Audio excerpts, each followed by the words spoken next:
যে সময় ওর বয়স হচ্ছে 12 বছর, ওই সময় আমাদের বিয়ের বয়স হচ্ছে 8 মাস। এর মধ্যে ও হঠাৎ করে প্রেগনেন্ট হয়ে যায়। তো প্রেগনেন্টের ওর বেবি কনসেপ্ট করে মোটামুটি কয় মাস হচ্ছিল ওই সময়? 3 মাস না? 3 মাসের মতো হচ্ছিল। এর মধ্যেই ওর মা তো আগে থেকেই হুমকি দিয়ে আসছিল যে হচ্ছে তুই যদি ওরে সুষ্ঠুভাবে না দিস তাইলে কিন্তু আমি মামলা করবো, বা তুই হচ্ছে ওরে দিয়া যা বা আমি যাই নিয়ে আসি। এখন ও যাইতে চায় না, আমিও দিতে চাই না। এখন ওর মা মানে না নিয়ে ছাড়বেই না, মানে এমন একটা ঝামেলা। ওরে তো মানে বিয়ের পরে 2বার ওর মা নিয়ে গেছে, 2বারই ও পালায় পালায় চলে আসছে। প্রথমবার তো বরিশাল নিয়ে গেল, যে কিছুদিন রাখার পরে আবার ঢাকায় আইছে, ও আবার আমার কাছে চলে আসছে, তারপরে আবার নিয়ে গেছে, ও আবার চলে আসছে আমার কাছে। মানে ওরে তো ওইখানে নিয়ে যা রাখতে পারে না, তারপরেও মানে ওর মা জোর করে বেঁধে রাখার মতো রাখতে চায়। তো ও ওই ঢাকায় কোনোভাবেই থাকবে না, আমার কাছেই থাকবে। আমিও ওরে আমার কাছেই রাখতে চাই, ও যাইতে চায় না, আমিও ছাড়তে চাই না, ওর মাও মানে না নিয়ে ছাড়বে না। মানে বিষয়টা এই রকমের হয়ে গেছে। পরে হচ্ছে ওর মাও, আমি জানি যে আসলে এত সহজে মামলা করতো না, কিন্তু ওর মায়ের ওই সময় হচ্ছে পাশের যে কিছু মানুষ থাকে না কোটনা টাইপের, ওর হচ্ছে ওই যে তোমার ওই রশ্মি বোনের নাম, না, হ্যাঁ। ওই রোশনি ছিল, আরো কে কে ছিল, মানে এত পরিমাণে মানে ওর মায়ের ব্রেন ওয়াশ করছে যে তুই মামলা কর, মামলা করলে হচ্ছে ওই ছেলের এই ইয়া করবে, ওইয়া করবে, মানে অনেক রকমের বুদ্ধি পরামর্শ দিয়ে আমার নামে মামলা করাইছে।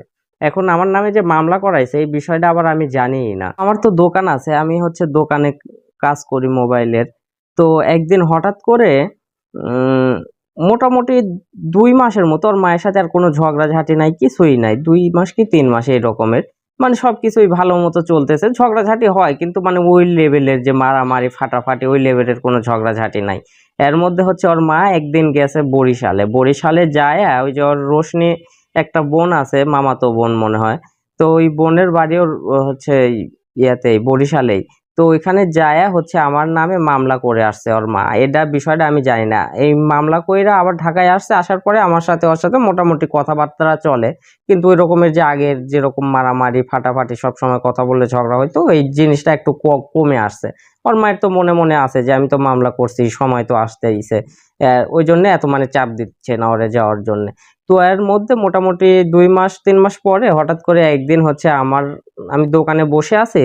তে একটা মহিলা আসলো আমার দোকানে, এসে বলতেছে যে বাবা হচ্ছে এই ভিভো Y11 কাভার আছে? তা আমি বললাম যে হ্যাঁ আছে তো। তে বলতেছে আমারে একটা কাভার দেখাও তো। তে আমি দেখাইলাম, দেখানোর পরে বলতেছে এটার দাম কত? তে আমি বলতেছি যে 250 টাকা। তখন বলতেছে আচ্ছা রাখো, আমি হচ্ছে দেখি আরো কিছু দোকান দেখি, যদি পছন্দ হয় নেব। তখন আমি মনে মনে ভাবতেছি যে এই মহিলা তো আমাদের এলাকার মহিলা না কো, আবার মানে ভাষা হচ্ছে বরিশালের ভাষা। মানে বিষয়টা আমি ওই সময় করলাম, তখন ভাবছি হয়তো বা আশেপাশে কোনো এনজিও টেনজিও বা কোনো কিছুতে চাকরি বাকরি করে এরকমের হইতে পারে। তো আমি বিষয়টা অত গুরুত্ব দিলাম না। এর মাঝখানে কিছুক্ষণ পরে আমি দোকানেই বসে আছি। মাগরিবের আজান দিছে, দেওয়ার পরে আমি হচ্ছে নামাজ পড়তে যাব, এই সময় আমি দোকান থেকে বের হব। উম, এই টাইমেই হচ্ছে একটা পুলিশ এসে আমার হাত ধরলো। হাত ধরার পরে আমারে হ্যান্ডকাপ পরাইছে। পরাইয়া বলতেছে, "তুমি কি হচ্ছে বিয়ে করেছো?" তো আমি বললাম যে, "হ্যাঁ।" "কোথায় বিয়ে করেছো?" তো আমি বললাম, "ঢাকায়।" তো বলতেছে, "মেয়ের নাম কি?" তো বললাম যে, "সাদিয়া।" তখন বলতেছে, "সাদিয়া না মারিয়া?" তো বললাম, "সাদিয়া মারিয়া ২ টাই নাম।" তখন আমারে বলতেছে যে, "থানায় চলো।" তো আমি বলতেছি, "কেন?"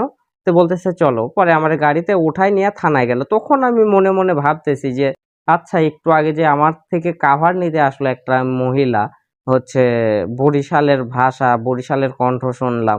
তার মানে এই মহিলা অন্য কেউ না, হয়তোবা এই পুলিশে পাঠাইছে। তখন আমি বিষয়টা সিওর হইলাম, ক্লিয়ার হইলাম।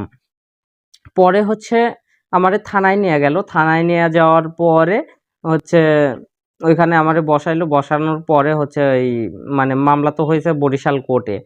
আর হচ্ছে ওইখান থেকে মামলাটার ওয়ারেন্ট বের হইছে। আমাদের থানায় ওয়ারেন্ট পাঠাইছে। ওইখান থেকে হচ্ছে ওর মা আবার মানে উম ওয়ারেন্ট যে সময় বের হইছে, ওর মাকে হয়তোবা কোর্টে থেকে ফোন দিছে। ফোন দিয়ে বলছে যে, "আপনার আসামির ওয়ারেন্ট বের হইছে।" পরে হচ্ছে ঢাকায় থেকে আবার বরিশাল গেছে। বরিশাল যাওয়ার পরে ওইখানে পুলিশ-টুলিশ আছে হাবি-জাবি, ওদেরকে নিয়ে হচ্ছে ওর মা আবার ইয়াতে আসছে, আমাদের এখানে আসছে। আসার পরে উম তোমার ওখানেও গেছিল না? হুম।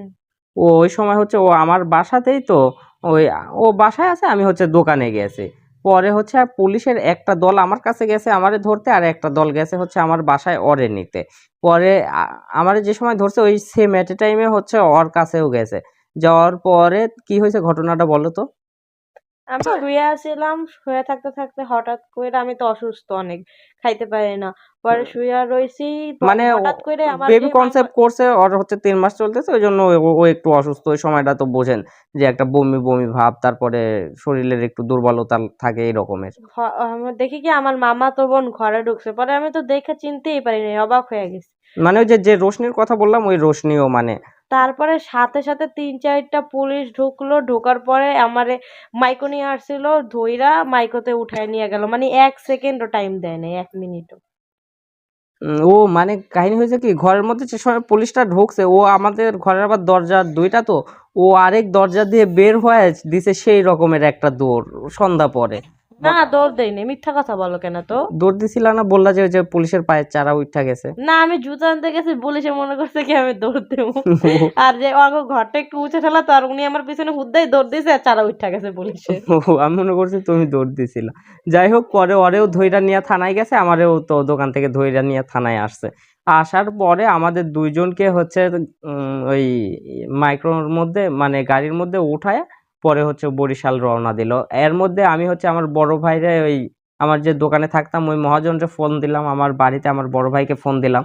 এখন ওরা আসতে আসতে মানে আমাকে এতটুকু টাইমও দেয় না যে ওদের সাথে একটু কথা বলবো। আমার মোবাইল টোবাইল আরে সবকিছু নিয়ে নিছে। অতটুকু টাইম দিবে কিভাবে, এলাকার মানুষ তো খেপে গেলে আর নিতেই পারতো না। এই জন্য আমার এতটুকু ন্যূনতম টাইম দেয় নাই, 2-3 মিনিটের মধ্যে ওইখানে কাজ শেষ করে আমার গাড়ির মধ্যে উঠাই নিয়ে বরিশাল রওনা দিছে। এখন বরিশাল যাইতেছি যাইতেছি এই কি আর একটু আমি আধটুকু ভাবতেই পারিনি রাস্তা। আম্মু ওরে জেলে নিয়ে যাবে, মনে করছে বরিশালে নিয়ে যে ওই জায়গায় শালিক বিচার করবে, ওরকম টাইপ আমি কল্পনাও করতে পারি নাই, দুঃস্বপ্ন যে ওরে সত্যি সত্যি জেলে ঢুকাই দেবে। সেই পরে হচ্ছে যাইতে যাইতে একটা মানে সারা রাতি মোটামুটি নাটোর থেকে বরিশাল যাইতে সারা রাতি লেগে যায়। তো একটা হচ্ছে হোটেলে দাঁড়াইলো, দাঁড়ানোর পরে পুলিশরা হয়তো বা তোমার আম্মুর টাকা দিয়ে খাওয়া দাওয়া করছে না। হুম। তো ক্ষুধা লাগছে, এখন হোটেলে খাওয়া দাওয়া করবে, সেই কালা ভুনা রুটি মুটি তন্দুরি মন্দুরি খাইতেছে। তো আমারে কইতেছে হচ্ছে ইয়া আসামি খাইবে না। পরে আমার হাতে হ্যান্ডকাপ পরানোই ছিল ওই সময়। তো বলতেছে যে তুমি খাবা, তাই আমি বললাম যে না আমি খাবো না। মানে ওই সময় কি আর পেটের মধ্যে খাবার যায়। পরে আমি বললাম যে না আমি খাবো না। পরে হচ্ছে ওরা সবাই খাইলো, খাওয়ার পরে পান টান খাইলো, খাওয়ার পরে আবার হচ্ছে ওইখান থেকে রওনা দিল। যাইতে যাইতে সকাল 7টা 7:30 বেজে গেছে। আর কেন আমারে তোমার না গরু গোস্ত রুটি খাওয়াইলো, কইলা না কেন? গরুর গোস্ত রুটি নিছিল তো, আমি তো আর খাইলাম না। মনে হয় অল্প একটু খাইছিলাম। যাই হোক, জোর কইরা খাওয়াইছিল ওই পুলিশটা। তো ওইখানে যাইতে যাইতে সকাল 7টার মতো বেজে গেছে। আর এখান থেকে আমরা রওনা দিয়েছিলাম, আমারে ধরছে হচ্ছে মাগরিবের আজান দেয় এই সময়, আমি নামাজ পড়ার জন্য বের হয়েছি। আর থানায় এসে হয়তো থানায় আসতে আসতে আধা ঘন্টার মতো লাগছিল। তাইলে বোঝেন মোটামুটি 12 ঘন্টার মতো সময় লাগছে ওইখানে যায়। পরে যাওয়ার পরে ওইখানে আমারে হচ্ছে জেলের লকারের মধ্যে ঢোকায় দিল। ঢোকানোর পরে ও বাইরে আর ওর মাও বাইরে। পরে কি হয়েছে বাহিরে আমি আর এর ভিতরে জানি না। কেউ জানে না, আমার মায়ের পুলিশেরা কেউ জানে না যে আমি প্রেগনেন্ট, আর আমি যখন পুলিশও জানে না, ওর কথা মাও বলবো, জানে না। আর আমি মানে ওই জিনিসটা মানে বুঝতেই পারি না যে ওর সাথে কথা বলবো, আমি কথা বললে আমি যে একটা বুদ্ধি পরামর্শ দেবো, আমার এরকম সুযোগই দেওয়া হয় নাই। মানে আমার সাথে ওরে কোনো কথাই বলতে দেয় নাই। আমার নিয়ে যায় লকারের মধ্যে ঢোকায় রাখছে।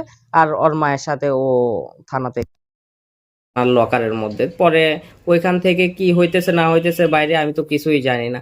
এদিকে মানে আমার খুব অস্বস্তি লাগতেছে, মানে আমি আবার জিনিসটা আমি খুব অসুস্থ হয়ে যাই জার্নি করলে। পরে মাথায় তো মনে করেন যে ধুলা বালি ময়লা টয়লা দিয়ে, চুল বড় বড় ছিল একটু, তে চুল টুল মনে করেন যে খুব খারাপ অবস্থা, আবার দাঁত ব্রাশ করা লাগবে, মানে অন্যরকম। আমি ওই জেলখানার যে নোংরা সেই রকমের স্যাঁতসেঁতে, মানে আমার জীবনের যে আমি কি পরিমাণে পরিষ্কার ছিলাম ওই সময়টা, মনে করেন যে আমার গায়ে একটু ধুলা বালু ময়লা কিছু লাগলে খুব অস্বস্তি লাগতো। আর ওই জেলখানার লকার, জেলখানা না তো ওইটা থানার যে লকারটা এখনো তো চালান করে নাই, ওই লকারটার মধ্যে মানে একটা সব পাড়া ছিল, এত পরিমাণে নোংরা ধুলা বালি, মানে খুবই খারাপ অবস্থা। পরে এত মানে সারা রাত ঘুম হয় নাই, পরে ওইখানে আমি পইরা ঘুমায় গেছি। পরে হচ্ছে ওর মা একটা ব্রাশ আর হচ্ছে একটা শ্যাম্পু এনে দিতে বলছে। পরে এনে দিছে, দেওয়ার পরে হচ্ছে আমি শ্যাম্পু দিয়ে মাথাটা কোনো রকমের ধুইছি। ওইখানে হচ্ছে একটা পানির ট্যাপ ছিল, ওই ট্যাপে থেকে পানি নিয়ে কোনো রকমের মাথাটা শ্যাম্পু দিয়ে ধুইছি আর দাঁত ব্রাশ করছি। করার পরে হচ্ছে ওইখানে আবার শুয়ে আছি। কোন মানে সময় বাইরে ওইখানে ঘড়ি টড়ি নাই, বাইরেও কিছু দেখতে পাচ্ছি না, সময় কিভাবে চলে যাচ্ছে। মোটামুটি ওই জেলখানায় সকাল 7টার দিকে ঢোকাইছে তো, ওই সময়টা আমার মনে আছে। তারপরে এখন মানে মোটামুটি 2 দিনের মতো সময় আমার মনে হচ্ছিল যে অতিবাহিত হচ্ছে। আসলে যে সময় আমার ওইখান থেকে বের করলো চালানে, মানে জেলখানায় পাঠানোর জন্য, ওই সময় বের হয় দেখি 3টা বাজে।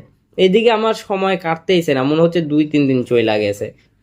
আর এইখানে আমার এই থানার যে ওসি, ওনার সাথে কথা বলা হয়েছে, বলানোর পরে সে আমার অনেক কিছু জিজ্ঞাসিল, তোমার কি মানে দিছিল তো, মানে অপহরণ মামলা, মানহানির মামলা দেয় না, অপহরণ ধর্ষণ মামলা দিছে, আর 9 ধারার মামলা দিছে। হ্যাঁ, 9-1-7-30 আমার ধারা। মানে হচ্ছে কি, আমি তো ওরে বিয়ে করছি, আমি কাবিন নামা দেখাইতে পারি নাই, কারণ ওই সময় বয়স কম ছিল, আমরা তো কাবিন করি নাই কিন্তু আমরা সরাকাল পরে বিয়ে করছি। এখন আমারে কাবিন নামা দিতে বলছে, আমি কাবিন নামা দিতে পারি নাই। এর মধ্যে হচ্ছে আমারে দিছে অপহরণ ধর্ষণ মামলা। আমার বিয়ে করা বউ কিন্তু ধর্ষণ আর মামলা এই দিয়ে দিল। বাংলাদেশের আইন এত খারাপ, যে জায়গায় আমি ভিকটিম হয়ে বলতেছি না আমার স্বামী আমার কেউ জোর করে নিয়েও যায় না, কেউ ধর্ষণও করে না, সেই জায়গায় তারা আমার কথা ভ্যালুই দেয় না, মানে আমার কথার কোনো ভ্যালুই নেই, বিকজ আমার 18 বছর হয় নাই। কিন্তু এর জন্য যে একটা মানুষের পুরো লাইফ ধ্বংস হয়ে যেতে পারে, সে মরে যেতে পারে, এইতে বাংলাদেশের সরকারের কিছু যায় আসে না। মানে একটা জিনিসের তদন্ত নাই, কিচ্ছু নাই, কোনো তদন্তই করা হয় না। এর মাঝখানে দুপুর 2টার দিকে আমারে মেডিকেল করাইতে নিয়ে যায়। মেডিকেল করতে নিয়ে যাওয়ার পর ওখানে মেডিকেল কইরা আমরা যে সময় থানায় ব্যাক করতেছি, ওই সময় আমি দেখতেই পাইছি ওর অন্য একটা গাড়িতে কইরা জেলখানায় নিয়ে যাইতেছে। তখন তো আমি কান্না কইরা দিছি, আম্মুরে বলছে ওরে কি করবো, ওরে কখন আনবা, তখন আমারে বলছে কি ওরে বাইক কইরা দিবে, ওরে হইলো যে জেলে নিয়ে যেতেছে। তখন আমি বুঝতে পারিনি আমার মায়ের সত্যি সত্যি ওরে এত মানে খারাপ অবস্থায় ফালায় দিবে। আর আমার এই যে সকালবেলা ওই ইয়াতে ঢোকাইছে, লকারে ঢোকানোর পরে আমার যে সময় হচ্ছে চালান দিয়ে জেলখানায় নিয়ে যাচ্ছে, ওই সময় পর্যন্ত ওর সাথে আমার আর কোনো দেখা নাই কো। এরপরে আমারে সেফ কাস্টডিতে নিয়ে যায়, মানে আমারেও তো হইলো যে তদন্ত করতে হবে, আমার সেফ কাস্টডিতে নিয়ে যায়। এখন আমার এত খারাপ অবস্থা, আমি এত জার্নি করছি, ঘুমাই নাই, ওদিকে তো আমার শরীরের অবস্থা 12টা বেজে গেছে, কিন্তু আমি কাউরে বুঝতে দেই নাই। সেফ কাস্টডিতে আবার রাতের বেলা একটা লোকের মানে একটা মেয়ে ছিল, ওই মেয়ের আবার একটা বাচ্চা ছিল, সেই কান্দাকারি লাগাইছে, আমার শরীর এত খারাপ হয়ে গেছে, সমানে বমি করতেছে। কিন্তু আমি যে মানে একটু বুদ্ধি করে ওই জায়গায় যে সেফ কাস্টডির যে মেয়েরা থাকে ওদের বলবো, ওদেরও বলতে পারিনি। ওদের বললে তখন কিন্তু ওরা আমার একটা ব্যবস্থা করতো, হুম। কিংবা আমি যদি এখনকার মতো একটা বুদ্ধি হইতাম তাহলে কিন্তু আর জেলে খাটা লাগতো না, যেহেতু আমি প্রেগনেন্ট।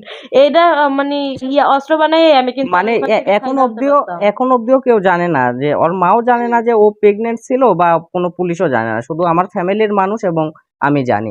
পরে হচ্ছে আমাকে জেলখানায় নিয়ে গেল, তারপরে কি হলো এটা বাকি পর্বতে বলবো ইনশাল্লাহ।